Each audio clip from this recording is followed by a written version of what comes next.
Our next prize is the Ridenhour Book Prize, which honors an outstanding work of social significance from the prior publishing year. The prize also recognizes investigative and reportorial distinction. While our country is slowly beginning to fully recognize the ongoing impact of the legacy of slavery on the Black community, we are far from understanding the traumas that continue to be perpetrated against our Native American communities. In fact, we often lie to ourselves to gloss over that history. Last week, Dana Hedgepeth, a Native American journalist at the Washington Post, published a deep dive into the history of Thanksgiving. I learned from that article that far from what most of us believe, the Wampanoags, who taught the Pilgrims how to plant their crops, were not even invited to that Thanksgiving dinner, which happened 400 years ago this month.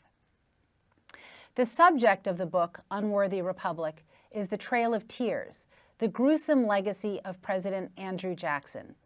As you learn more tonight, think about the fact that a triumphant statue of Andrew Jackson on horseback continues to stand in front of the White House. Meet Rebecca Nagle, presenter of the Ridenhour Book Prize, citizen of the Cherokee Nation, activist and host of the podcast, This Land.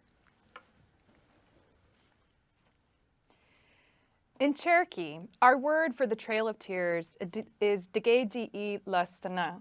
It's the same word we use to talk about herding animals or driving a car. It means when they herded us. To prepare, the Army split logs, drove them into the ground lengthwise, and built open-air stockades.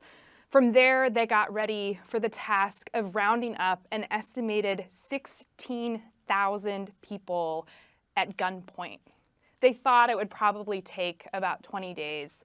It took 25. Cherokee people were not prepared. Men were out hunting, women were plowing fields, children were visiting friends and relatives. But when the soldiers showed up, there was no time. No time to collect belongings, find loved ones, or prepare to walk halfway across a continent. Exact figures are hard to come by, but an estimated 2,000 people died in the stockades, and thousands more died on the forced migration. It is often said that if we don't understand our past, we are doomed to repeat it. And that's the case with the genocide of indigenous people of this country. Our indigenous nations lost an estimated 95 to 97% of our population and 98% of our land to European colonization. And whether or not what we survived should be called genocide is still debated widely. That's why Claudio Sant's book, Unworthy Republic, is an important contribution to the national discourse and historical record. He lays out in exact detail how this chapter of genocide happened, the expulsion of Native nations to west of the Mississippi in the 1830s. Sant introduces us to the benevolent bureaucrats who, through a combination of racism and condescension, truly believed that they were helping. He introduces us to the populist politicians who campaigned on the open promise of ethnic cleansing.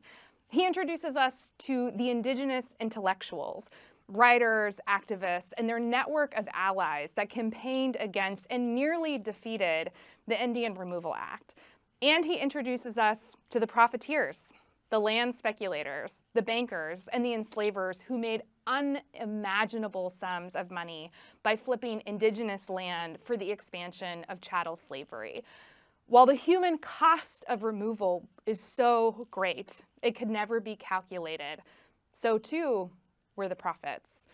The book demands the reader to interrogate our history, to ask not only what kind of country would commit such grave human rights violation, but what kind of country would do all this and then forget. And so it is my honor to present the 2021 Ridenhour Book Prize to Claudio